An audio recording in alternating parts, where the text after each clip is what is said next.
Nous sommes de retour dans le Cocorico, dans l'interview. Bonjour, vous êtes Monsieur Alexandre Dongui, consultant en gestion de stress et coach en développement personnel. Bienvenue parmi nous dans le Cocorico. Bonjour monsieur.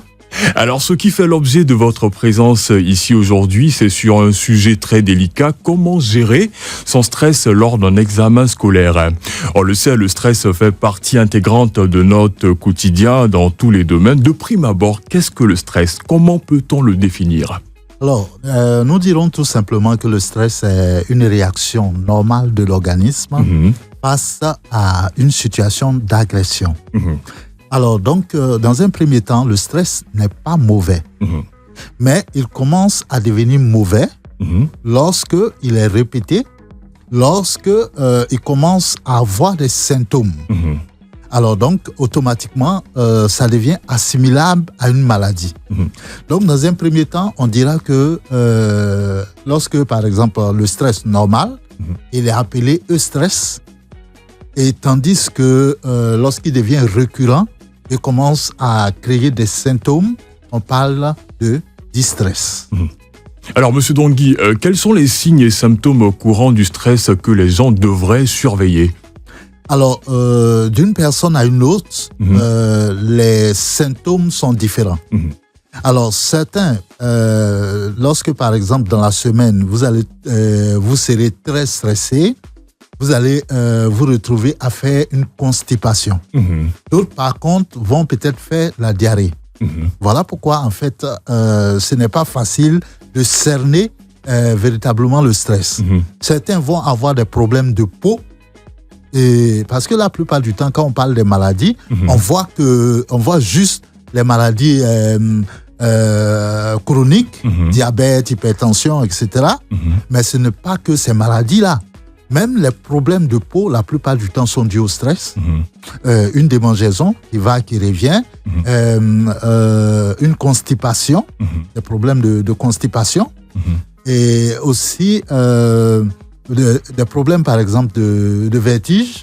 Notamment, par exemple, les élèves, lorsqu'ils vont se retrouver dans l'intervalle des évaluations, dans l'intervalle des examens, certains vont commencer à faire des malaises.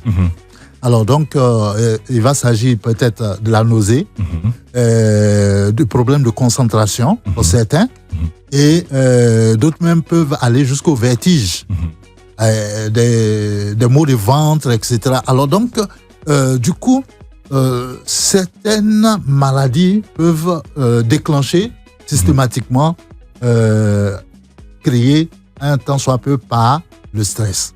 Alors donc, ce qui fait que certaines personnes vivant ces choses-là ne savent pas la plupart du temps que c'est lié au stress. Bien sûr. Alors donc, elles se disent, lorsque par exemple on parle du stress, la personne peut même affirmer que moi je ne stresse pas, ce qui n'est pas possible. Puisqu'on dit que ça fait partie de la physiologie de l'homme. C'est comme si tu disais, je ne respire pas. Parce que en fait, dans un premier temps, comme je disais, le stress, c'est ce qui va permettre à cette personne-là, par exemple, d'être boostée, d'accomplir des prouesses, de réaliser certaines choses, peut-être qu'elle pensait impossibles. Parce que, du coup, on se dit que les gens me regardent et que si je ne réussis pas ça, bien évidemment, c'est pas bon pour moi. Alors donc, du coup, ce qui va créer un certain nombre d'hormones, libérer un certain nombre d'hormones qui vont nous pousser à la réalisation, qui vont nous pousser à aller jusqu'au bout. Voilà. D'accord. Alors, Monsieur Dongui, on revient justement sur le sujet du jour. Comment gérer son stress en cas d'examen scolaire, juste après la pub. À tout de suite. Cocorico, 6h-9h sur Life Radio.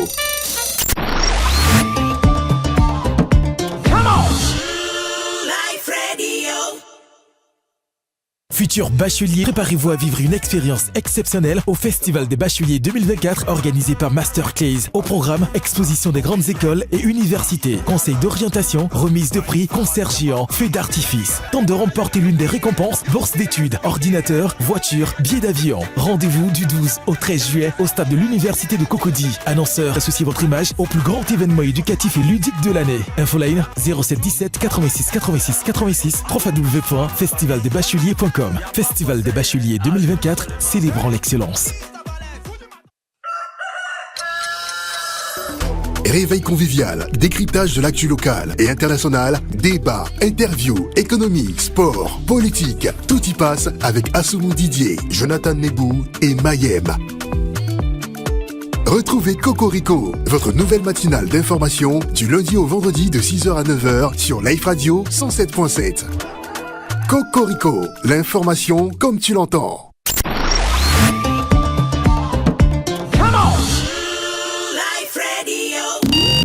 Cocorico, interview. Voilà, nous sommes de retour dans le Cocorico, dans l'interview. Je rappelle que nous sommes en présence de monsieur Alexandre Dongui, consultant en gestion de stress et coach en développement personnel qui nous donnera des indications justement sur le sujet du jour, comment gérer son stress lors d'un examen scolaire. Chers auditeurs, vous avez la possibilité également de pouvoir donner vos avis au 27 225 49 880, 27 225 49 880 sur le sujet du jour. Monsieur Dongui, alors quels sont les facteurs déclencheurs du stress chez les élèves en période d'examen scolaire ? En fait, les situations qui peuvent déclencher le stress sont pléthoriques, oui, si on peut dire ça comme ça. Alors donc, je vais prendre d'abord même avant l'examen. Je pense que la plupart du temps, dans nos écoles, on en parle. Et ça a l'air anodin, mais très important, qui peut déclencher un système de stress. Il s'agit notamment des élèves, par exemple, lorsque un élève qui doit passer l'examen, il doit prendre la peine d'aller connaître son centre et sa salle la veille de l'examen. Tout à fait. Pas le jour de l'examen. Parce que, en fait, le problème, c'est quoi ? C'est que si je vais le jour de l'examen et que j'arrive là-bas, il y a des difficultés, je n'arrive pas à voir ma salle, du coup, ça devient une source de stress. Effectivement. Et un élève peut paniquer pour ça.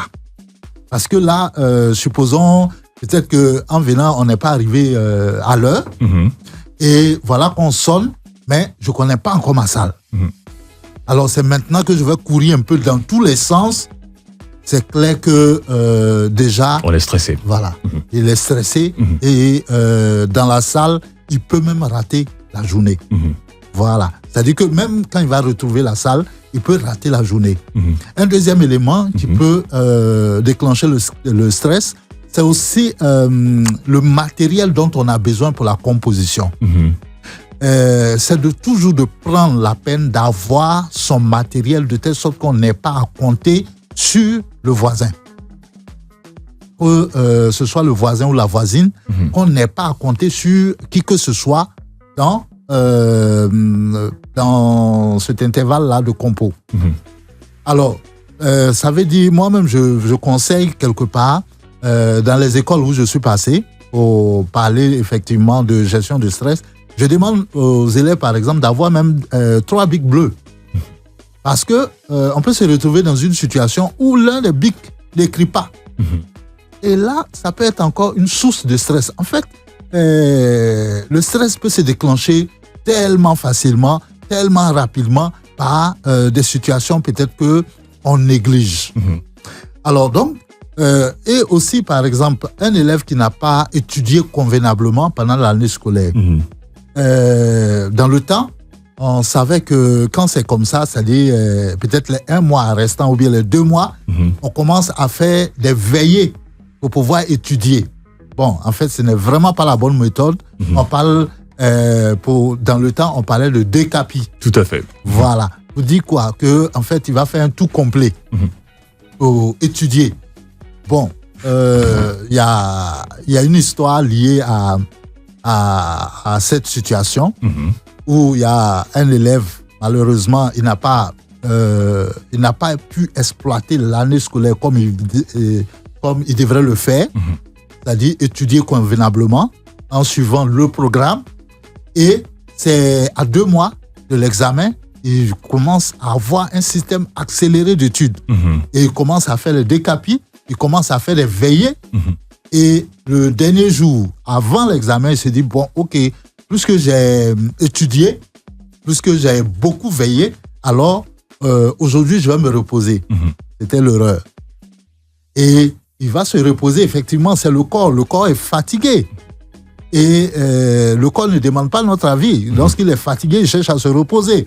Alors donc, il se repose et à la grande surprise, l'élève va se réveiller à midi. Wow. Pendant que, ça dit que la première partie de la composition est déjà faite, oui. Bon, et quand il s'est levé, et sa première question qu'il a posée, il est quelle heure? On lui dit, il est midi. Il a commencé à courir dans tout le quartier. Il est midi, il est midi, il est midi. Ça a failli tourner carrément au drame.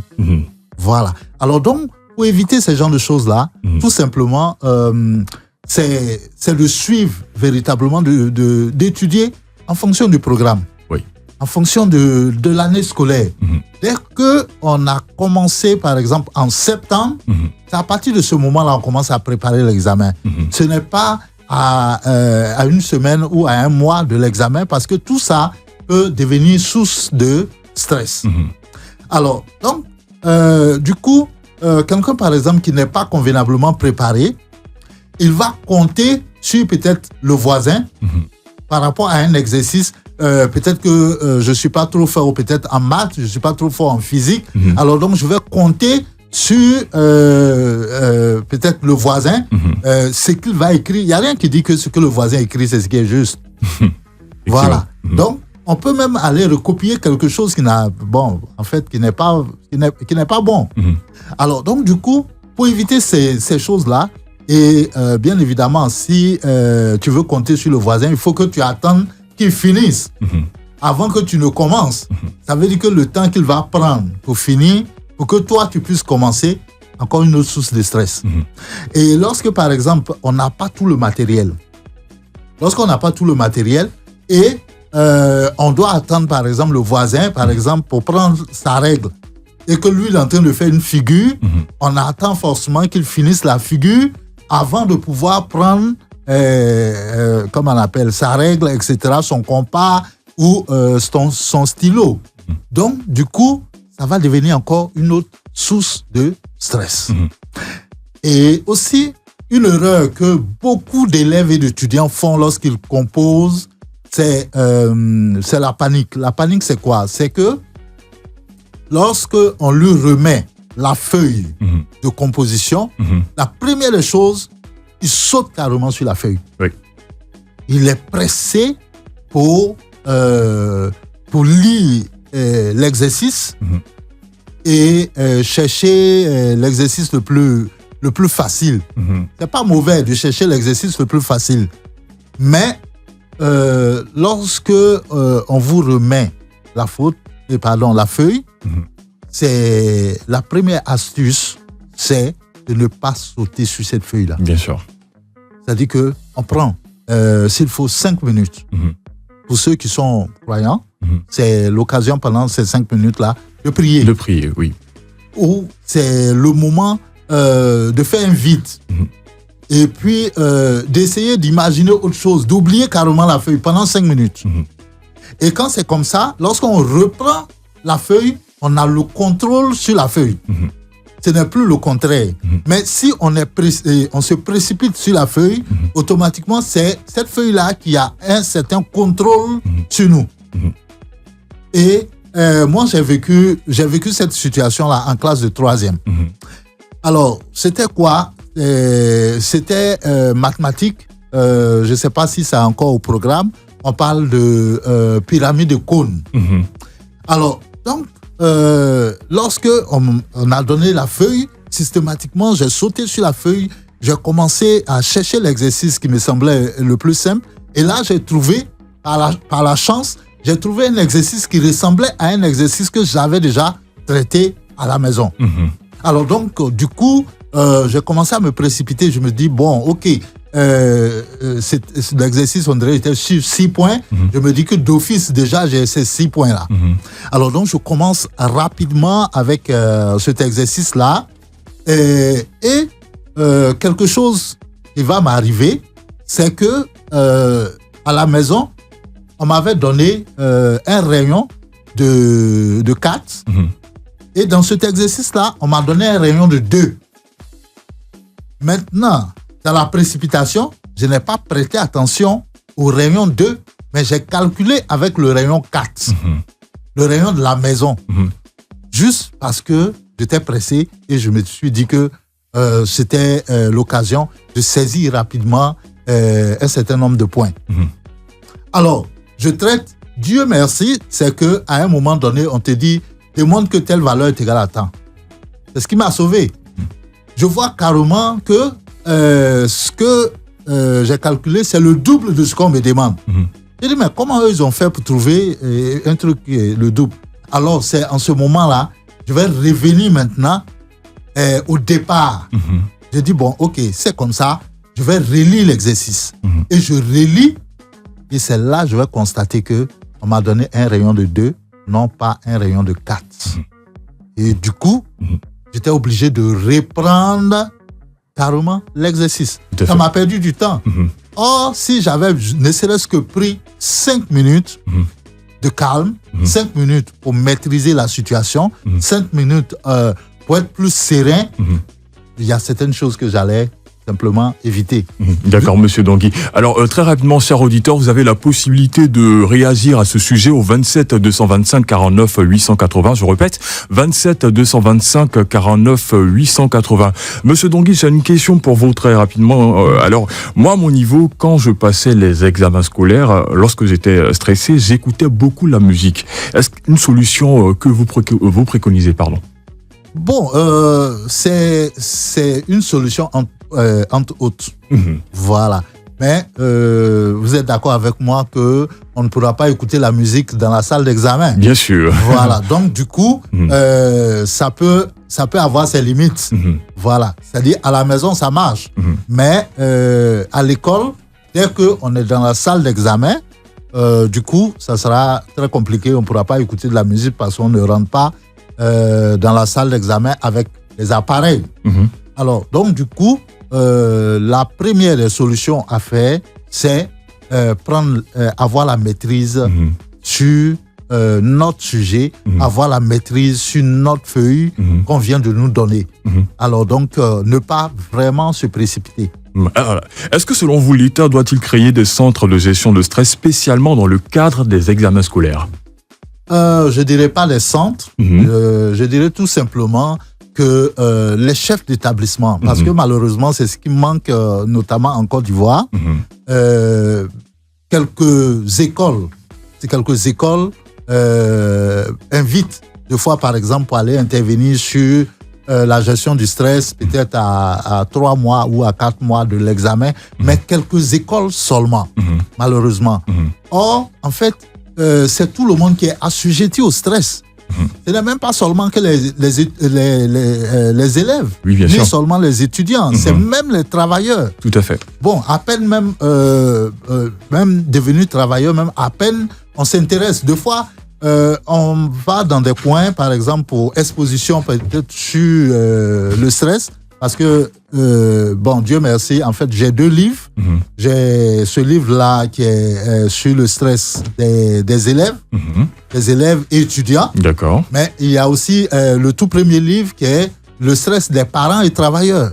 Mais deux fois, certaines personnes se disent que, bon, elles ne sont pas stressées. Mais malheureusement, après, au moment où elles se rendent compte que le stress est dans leur vie, ça peut être un peu tard. Alors donc, je dirais tout simplement, j'ai attiré plutôt l'attention des chefs d'établissement. D'accord. De pouvoir organiser ces genres de formation sur la gestion du stress, par exemple, des élèves en classe d'examen. Et peut-être à 3 mois ou à 4 mois, c'est vrai qu'il y a certaines écoles qui le font, mais rares sont ces écoles-là qui le font actuellement. Alors, donc, et ça va permettre aux élèves d'avoir des astuces, d'avoir des techniques, leur permettre de pouvoir surmonter le stress pour que ça ne soit pas un frein dans, je dirais, le rendement pour rendre tout ce qu'ils ont appris pendant l'année scolaire. Parce que figurez-vous que deux fois on dit, il y a certains élèves, ils étaient vraiment brillants, etc., mais à l'examen, il a échoué. Et on ne comprend pas. On se dit que, bon, peut-être qu'il n'a pas bien étudié. La plupart du temps, c'est ce que les parents se disent, qu'il n'a pas étudié convenablement, etc. Mais si son problème est lié à une situation de stress, automatiquement, ça peut revenir encore et encore. Parce que tant que cette situation de stress ne sera pas résolue, bon, c'est clair qu'il ne pourra pas surmonter la chose. Et même, j'attire aussi l'attention des parents. C'est-à-dire que un élève, par exemple, qui est stressé en classe, qui n'arrive peut-être pas à parler devant les autres camarades, il panique, et il a le trac, etc. Et la plupart du temps, il ne viendra pas dire ça aux parents. Il va demander conseil à ses amis qui s'expriment en classe. Et ces derniers-là vont lui conseiller peut-être moi, je prends un peu d'alcool pour pouvoir parler devant les gens. Moi, je prends de la cigarette. D'autres même iront encore plus loin pour dire que moi, je prends de la drogue pour pouvoir m'exprimer devant les gens. Est-ce que vous avez besoin que votre enfant se retrouve dans de telles situations? Je pense que non. Alors, donc, c'est aussi un moyen de... c'est vrai, c'est-à-dire qu'il y a le volet où les chefs d'établissement peuvent organiser ces formations-là, mais il y a le volet aussi où les parents peuvent avoir ces livres-là. Bon, je dirais même déjà à la rentrée. Bien, ici, quelque temps encore, on va parler de rentrée. Pour tous ceux qui sont, par exemple, en classe d'examen, d'office, il faut pouvoir avoir ce livre-là qui permette de comment gérer son stress, le stress des élèves en classe d'examen. D'accord. Alors, Monsieur Dongui, malheureusement, nous tirons vers la fin de l'émission. Très rapidement, quel est votre mot de fin? Alors, je dirais tout simplement que c'est vrai peut-être que dans le temps, on n'a pas eu forcément besoin de formation sur la gestion du stress, etc. Et on a su monter certaines réalités. Mais aujourd'hui, les données ont quand même changé. Et les réalités aussi ont changé. Alors, il faut permettre à ce que, par exemple, que ce soit nos enfants, que ce soit les étudiants, que ce soit aussi même les travailleurs, pouvoir gérer leur stress au quotidien. Et j'aime prendre cette image-là par laquelle j'aimerais finir. C'est comme des gouttes d'eau qui tombent sur un rocher. Dans un premier temps, le rocher ne sera que mouillé. Vous passez là une semaine, après vous allez trouver que le rocher est toujours mouillé. Vous passez un mois, le rocher est toujours mouillé. Mais passez 3 ans, 4 ans, vous allez finir par constater que les gouttes d'eau là ont fini par creuser un trou dans le rocher. Ça voudrait dire quoi? Le fait qu'on soit constamment stressé, dans un premier temps, on peut se dire que oh bon, il n'y a pas du feu à la maison. Mais au fur et à mesure, de manière répétée, ça va finir par avoir raison de nous. Ça va finir par nous créer un problème de santé. Donc, bien évidemment, il faut plutôt commencer par gérer ce stress-là. Et c'est à travers ça, je veux parler pratiquement à tout le monde, que ce soit les travailleurs, etc. Sinon, c'est après on va constater les conséquences. D'accord. En tout cas, merci beaucoup, Monsieur Alexandre Dongui, consultant en gestion de stress et coach en développement personnel. Merci beaucoup de votre apport. Merci également à tous nos auditeurs qui nous ont suivis depuis 6h jusqu'à 9h. Nous nous retrouvons demain. Merci beaucoup. Au revoir.